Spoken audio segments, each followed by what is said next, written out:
Study IQ IAS, अब तैयारी हुई अफोर्डेबल। नमस्कार everyone, I welcome you all on the behalf of study IQ IAS। मैं आप सभी का स्टडी IQ IAS की टीम की तरफ से हार्दिक स्वागत करता हूँ एक बहुत ही अनोखी सीरीज में जिसका नाम हमने रखा है ज्योग्राफी न्यूज़, जहाँ पे मैं Pritesh Mathurkar, the lead optional faculty of geography at Study IQ IAS, आपके आगे ऐसे कुछ इश्यूज, ऐसे कुछ करंट डेवलपमेंट्स, ऐसे कुछ इवेंट्स हम लोग जानेंगे, हम लोग एनालाइज करेंगे जो हमारे वर्ल्ड को, जो हमारे धरती को शेप कर रहे हैं। गाइज, हमें ये करना क्यों ज़रूरी है? बिकॉज अभी जो सिविल सर्विसेज एग्जामिनेशन है ये काफ़ी इवॉल्व हो चुकी है। गॉन आर दोज डेज जब आपको मियरली फैक्ट्स पूछे जाते थे, अभी आपको एनालिसिस पूछा जाता है। तो थ्रू दिस सीरीज गाइज हम लोग यही अचीव करेंगे कि आपको न्यूज़ के द्वारा आपके कंसेप्ट्स, आपके फैक्ट्स एंड आपकी अंडरस्टैंडिंग बढ़ाई जाए, ताकि आप अच्छे से एनालिसिस कर सको एंड आप एग्जाम में अच्छे मार्क्स ला सको। तो guys, this is the second lecture in this series. In the last lecture we did discuss कि क्यों साइक्लोन हिलरी जो था वो अनप्रेसिडेंटेड था, वो क्यों अनयूजुअल था। तो आज हम लोग जानेंगे कि क्यों कनाडा के जो वाइल्ड फायर्स है वो इतनी ज़्यादा वाइल्ड हो चुकी है। इसके लिए कौन सा मेजर कल्प्रिट है? क्या क्लाइमेट चेंज सही में इसके लिए रिस्पॉन्सिबल है? एंड अगर हमें इसे रोकना है तो हमें क्या करना पड़ेगा? तो गाइज, बिफोर स्टार्टिंग अवर टुडेज फोरे, हमारी जर्नी शुरू करने से पहले मैं आपके साथ एक डेवलपमेंट शेयर करना चाहूँगा कि study IQ IAS is bringing for you all geography optional. ठीक है, अगर आप मेरे साथ ये जर्नी में आगे बढ़ना चाहेंगे, अगर आप मेरे साथ ज्योग्राफी एज एन ऑप्शनल पढ़ना चाहेंगे, अगर आप ऐसे पर्सन के साथ जो खाली ज्योग्राफर बाय प्रोफेशन नहीं है बट ज्योग्राफर बाय हार्ट है, because I have travelled 4 continents of the world, तो आप प्लीज मेरे बैच में एनरोल कीजिए। Use my code PM Life। The admissions are closing on 10th of September।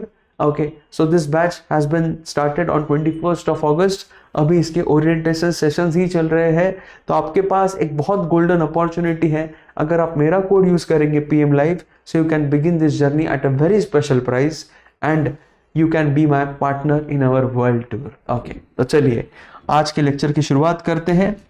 तो guys, आप ये जो फोटो देख रहे हैं ना मेरे स्क्रीन पे, ये फोटो भी काफी अनप्रेसिडेंटेड है। Why this picture is so unprecedented? Because guys, ये जो पिक्चर है ना, ये एक टाउन है called as Kelowna. Okay, KOLEWNA। Okay, Kelowna करके एक टाउन है। ये कनाडा के वेस्ट में आता है, ये कनाडा के ईस्ट में नहीं आता है। नॉर्मली वाइल्ड फायर्स जो है वो कनाडा के वेस्ट में थोड़ी सी ज्यादा लगती है एज कंपेयर टू कनाडा के ईस्ट में, बट कभी भी वाइल्ड फायर जो कनाडा के वेस्ट में लगी है वो इस इंटेंसिटी से बर्न नहीं की है आज तक। ओके, नॉर्मली जो वाइल्ड फायर्स कनाडा में बर्न होती थी वो वाइल्ड फायर्स बहुत कम इंटेंसिटी की होती थी, बट अभी क्लाइमेट चेंज के चलते ये वाइल्ड फायर्स बहुत ही अनप्रेसिडेंटेड हो चुकी है। आप देख ही सकते हैं स्क्रीन पे कि कैसा ये जल जला है, how much intensity this wild Fyers is having. And अगर मैं आपको एकदम रिसेंट इमेज शो करूं कि कनाडा में वाइल्ड फायर्स का क्या सीन है, तो just see what is the scene of Canadian wild fires. तो अगर आप देख पाएंगे on your screens, so entire Canada from west coast to east coast is engulfed in forest fires। देखिए, पूरा का पूरा कनाडा जो है ना ये वाइल्ड फायर्स में engulfed हो चुका है। ये जो आप रेड डॉट्स देख रहे हैं, ये fires are out of control, यानी ये बस जल रही है, इन्हें काबू करना अभी मुश्किल ही नहीं, नामुमकिन हो चुका है। ओके, जो आप ये ब्लू वाली देख रहे हैं, सी कितनी छोटी परसेंटेज है ये ब्लू वाली fires, they are being held. Okay, held in the sense कि इन पे अभी भी कंप्लीट कंट्रोल आया हुआ नहीं है, उनको किसी ना किसी तरीके से कैसे ना कैसे रोका जा रहा है, बट अभी भी उन पे पूरा कंट्रोल आया नहीं है। अंडर कंट्रोल खाली 219 फायर्स है।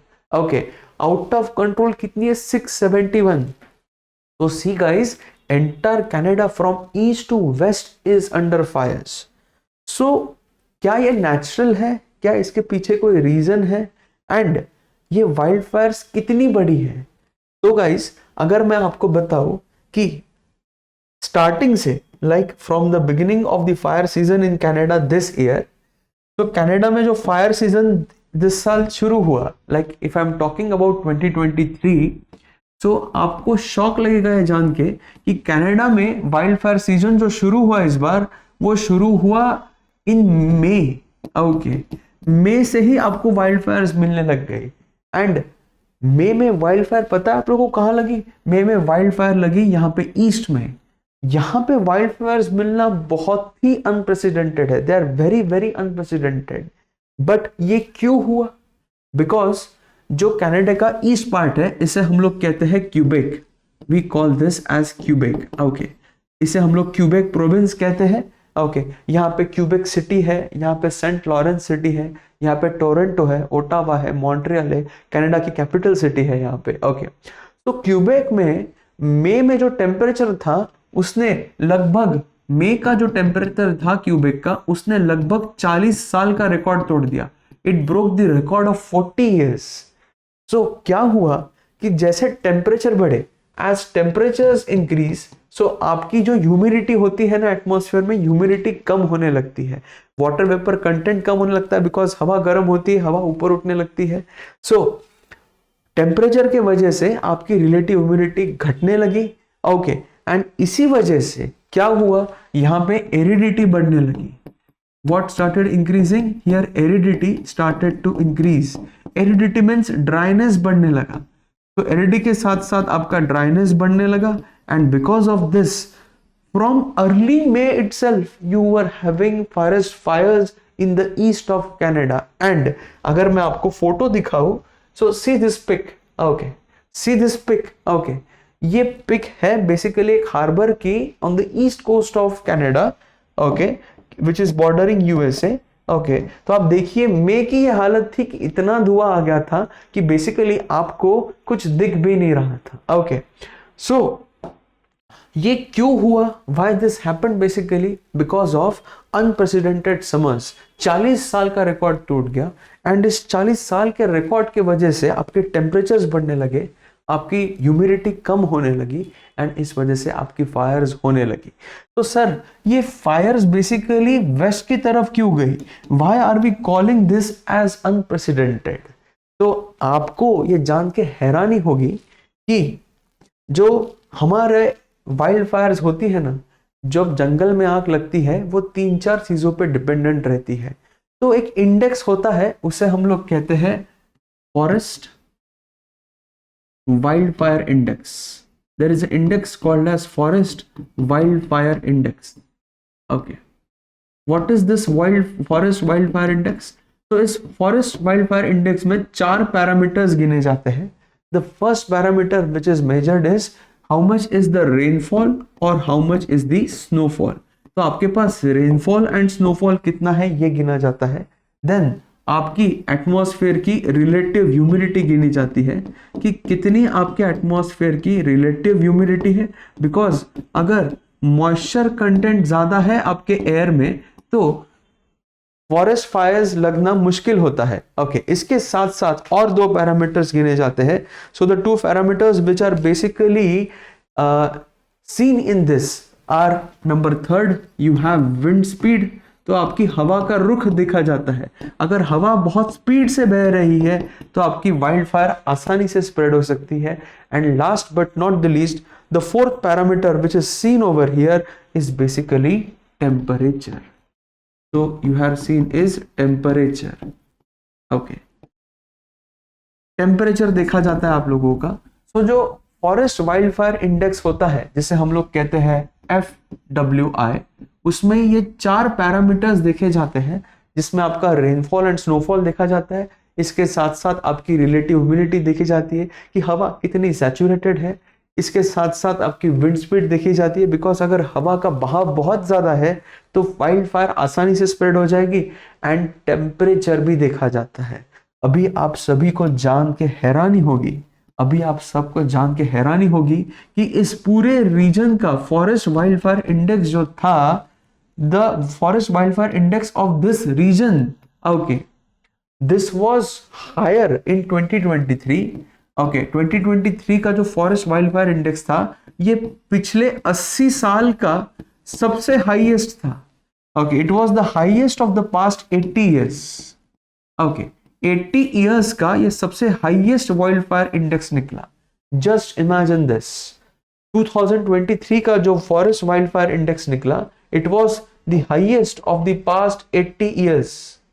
ओके, सो जो लोग अभी मुझे लाइव देख रहे हैं, हेलो एवरीवन, जो लोग इस लेक्चर को बाद में देखेंगे as in a recorded format और इन द सेंस ऑफ कि आपको जब टाइम मिलेगा तब, तो गाइज ये बहुत ही अनयूजुअल चीज है कि 80 साल का रिकॉर्ड, 50 साल का रिकॉर्ड, 40 साल का रिकॉर्ड जब टूटता है, ये बहुत ही अनयूजुअल सिचुएशंस होती है।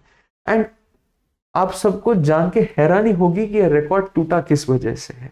सो ये जो रिकॉर्ड बनाया गया ना, लाइक ये जो मेजरमेंट की गई फॉरेस्ट वाइल्ड फायर इंडेक्स की, so there is an organisation called as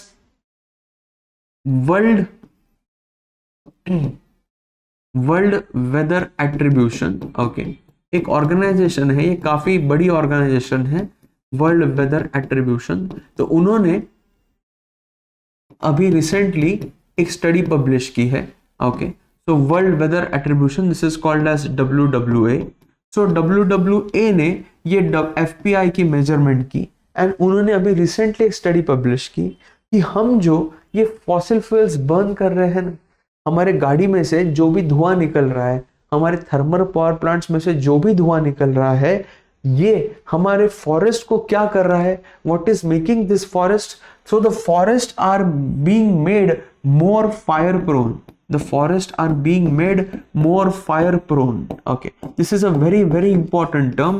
and आपको पता है कि हम जो अभी बेसिकली कार्बन डाइऑक्साइड, जो भी नाइट्रोजनस कंपाउंड, जो भी ग्रीन हाउस गैसेस एटमॉस्फेयर में एमिट कर रहे हैं बिकॉज ऑफ एंथ्रोपोजेनिक एक्टिविटीज, उससे ये जो फायर प्रोन इंटेंसिटी है कि कितनी ज्यादा इंटेंसिटी बढ़ती है फॉरेस्ट की आग पकड़ने की, like how easily the forest can catch fires. So the fire proneness of the forest, it increases by roughly 20 to 50%, यानी 50% ज्यादा प्रोन हो जाते हैं फॉरेस्ट आग पकड़ने के। ये डाटा किसका आया है? ये डाटा आया है वर्ल्ड वेदर एट्रीब्यूशन का, कि उन्होंने इस साल का forest wild fire index measure किया, उन्होंने देखा कि 80 साल का रिकॉर्ड लगभग टूट चुका है। एंड हम जो बेसिकली फॉसिल फ्यूल्स बर्न कर रहे हैं, हम जो बेसिकली एनर्जी इंटेंसिव लाइफस्टाइल जी रहे हैं, जिसके वजह से अनप्रेसिडेंटेड ग्रीन हाउस गैसेस हम लोग पंप कर रहे हैं, उसके वजह से अनप्रेसिडेंटेड ग्लोबल वार्मिंग हो रही है, उसके वजह से जो ये फॉरेस्ट है, इनकी आग पकड़ने की इंटेंसिटी, इनकी सेंसिटिविटी लगभग 20 से 50% बढ़ गई है। एंड गाइस, आपको ये जान के और ज्यादा हैरानी होगी कि this year how much of Canadian forests have been lost, how much of Canadian forest have been lost. So आज टिल टुडे, ओके, जब से वाइल्ड फायर सीजन शुरू हुआ है कनाडा का, सीजन इन द सेंस ये हर साल नहीं आता है, मैं इस साल की सीजन की बात कर रहा हूं, तो जब से शुरू हुआ है फ्रॉम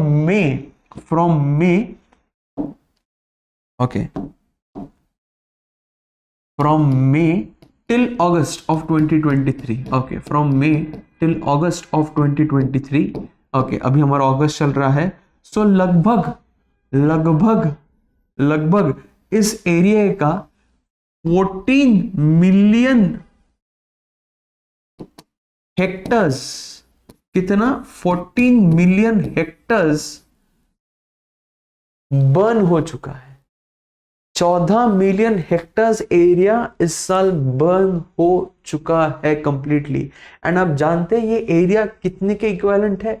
ये एरिया इक्विवेलेंट है कंप्लीट ग्रीस के।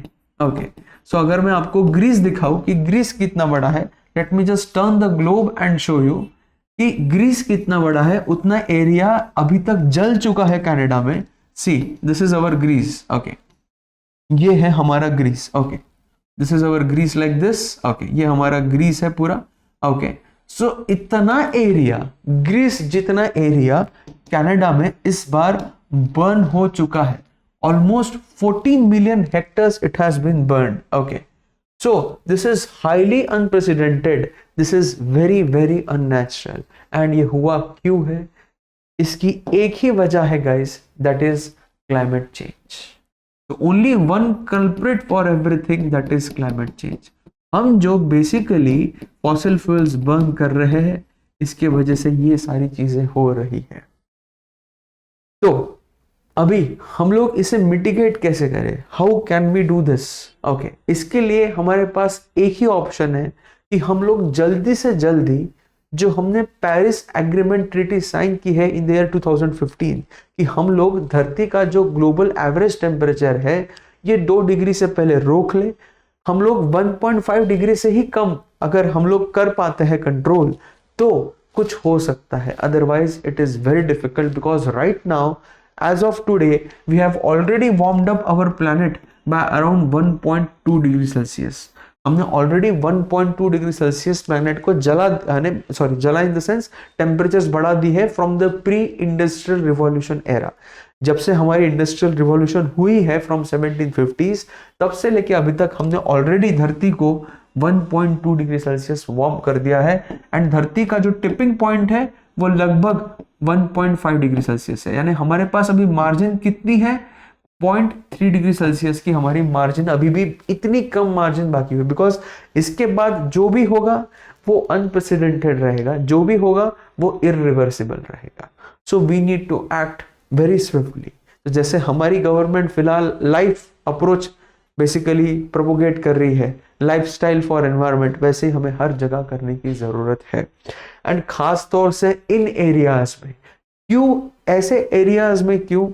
सो हमारे लेक्चर का आखिरी पड़ाव इन द सेंस कि क्यों, जैसे कनाडा का ये जो बोरियल फॉरेस्ट है, we call this as the taiga belt of Canada. हम लोग इसे ताइगा बेल्ट कहते हैं, इसे हम लोग बोरियल बेल्ट कहते हैं। क्यों ये जरूरी है? बिकॉज अगर आप देखेंगे तो ये कंटिन्यूअस कॉनिफेरस वेजिटेशन का बेल्ट है। Okay, from west coast to east coast ये कंटिन्यूअस बेल्ट है किसका? कॉनिफेरस ट्रीज का। इसे हम लोग क्या कहते हैं? We call it the boreal belt of Canada. Okay, we call it the boreal, okay, the boreal taiga. Okay, एक कंटिन्यूअस बेल्ट है किसका? कॉनिफेरस ट्रीज का। Like if I am showcasing you the image कि boreal क्या होता है, so देखिए। Okay, तो if I am showcasing you the boreal taiga forest, तो कुछ इस तरीके का। ओके, देखिए कितना ब्यूटीफुल है ये। Okay, how much beautiful it is. So कुछ इस तरीके के हैं हमारे कैनेडियन फॉरेस्ट। ओके, एंड ये फॉरेस्ट आपको साइबेरिया में भी मिलते हैं, ये फॉरेस्ट आपको यूरोप में मिलते हैं। बट कनाडा के जो फॉरेस्ट है ना, इनकी एक कैरेक्टरिस्टिक बहुत डिफरेंट है सारे फॉरेस्ट से, इसलिए हम ये वीडियो बना रहे हैं, इसलिए आपके आगे मैं ये इंफॉर्मेशन पेश कर रहा हूं। बिकॉज जो ये कनाडा का बेल्ट है ना बोरियल ताइगा का, ये दुनिया का सबसे बड़ा over the ground carbon sink है। What do you mean by this? What do you mean by over the ground carbon sink? देखिए, धरती पे एटमॉस्फेयर में जो भी हम लोग एक्सेस कार्बन डाइऑक्साइड पंप कर रहे हैं, जो भी ग्रीन हाउस गैसेस रहती है, जो भी हीट ट्रैप होती है, तो उसे कोई कोई चीज धरती पे एब्जॉर्ब करती है। जैसे धरती के जो सबसे बड़े हीट सिंक है, जो एक्सेस हीट एब्जॉर्ब करते हैं धरती पे, वो है हमारे ओशंस। इसके साथ साथ आपके रेन फॉरेस्ट भी एब्जॉर्ब करेंगे जैसे अमेजोन। बट जो धरती के सबसे बड़े हीट सिंक है on the ground, this is basically the boreal taiga belt of Canada. And you will be shock to hear this कि दुनिया का लगभग 11% कार्बन जो है ये यहां पे स्टोर्ड है। So this is the 11% carbon sink of the world. Okay, लगभग 11% जो कार्बन स्टॉक है दुनिया का, वो कहां पे स्टोर्ड है? कनाडा के बोरियल फॉरेस्ट में। सो अगर कुछ इस तरीके की आग लग रही है, okay, if something like this is burning in Canada from east coast to west coast, so guys ये बहुत ज़्यादा हमारे लिए हानिकारक है। सो गाइज आज के वीडियो में मैंने आपको ये बताया, if I am quickly summing up, कि why Canadian wild fires are so basically unprecedented. इनके पीछे की असली वजह क्या है? तो इनके पीछे की असली वजह है basically climate change. Climate change क्या कर रहा है? क्लाइमेट चेंज जो है ये बेसिकली फायर प्रोननेस बढ़ा रहा है हमारे फॉरेस्ट्स का। ओके, मैं हमारा इसलिए बोल रहा हूं बिकॉज धरती पे जो कुछ है ये हमारी कॉमन धरोहर है, जो भी वहां होगा वो हमें जरूर इंपैक्ट करेगा ही करेगा, right? Okay, so it's basically वसुधैव कुटुंबकम. ओके, सो पूरा दुनिया ही हमारी फैमिली है, right? Okay, so basically what climate change is actually doing? So climate change is actually increasing the fire proneness of our forest by around 20 to 50% तक ये बढ़ा रहा है. क्या सर इसके पास हमारा कुछ डाटा है? तो हाँ है. एक ऑर्गेनाइजेशन है called as world weather Attribution, WWA. इन्होंने इस साल का forest wild fire index measure किया. इसमें हम लोग 4 पैरामीटर्स देखते हैं, like rainfall and snowfall, like relative humidity, like wind speed, like temperature. So ये 4 पैरामीटर्स जब देखे गए तो उन्हें देखना, वो देख के हैरान हो गए कि 80 साल का रिकॉर्ड टूट गया. Okay, so guys, for this we need to advocate for sustainable development. For this we need to advocate for lifestyle based approach, means life for environment. And I sincerely hope and I sincerely pray that those of you who are watching me live, आप खुद भी आपकी lifestyle बदलेंगे ताकि हम हमारी धरती को प्रिजर्व कर सके, हम हमारी एनर्जी डिमांड्स कम कर सके. तो गाइज, आज के वीडियो में इतना ही. On the behalf of Study IQIS I thank each and every one of you. And end करने से पहले मैं आपके साथ और एक चीज शेयर करना चाहूंगा. Okay, so you can all connect with me on Telegram. Okay, Telegram पे मेरा ओपन ग्रुप है called as geography by Pritesh Mathurkar. Okay, so अगर आप इस ग्रुप पे पार्टिसिपेंट बनते हैं तो ये एक ओपन डिस्कशन प्लेटफॉर्म है ज्योग्राफी के करंट अफेयर्स के लिए, ज्योग्राफी के क्वेश्चंस के लिए, जहाँ पे बच्चे ही बच्चों के डाउट्स आंसर कर देते हैं. एंड अगर आपके डाउट्स आंसर नहीं होते हैं तो फिर मैं वहां पे आता हूँ. Okay, and of course I keep on sharing current affairs and the relevant material for geography. Okay, so until next time guys, please take good care of yourself. Please please please advocate for less intensive lifestyle, because अगर हम हमारे धरती को नहीं बचाएंगे तो कौन बचाएगा, right? So please take good care of yourself. Until next time, tata, bye bye, adios amigos, see you all soon. Study IQ IAS, अब तैयारी हुई अफोर्डेबल.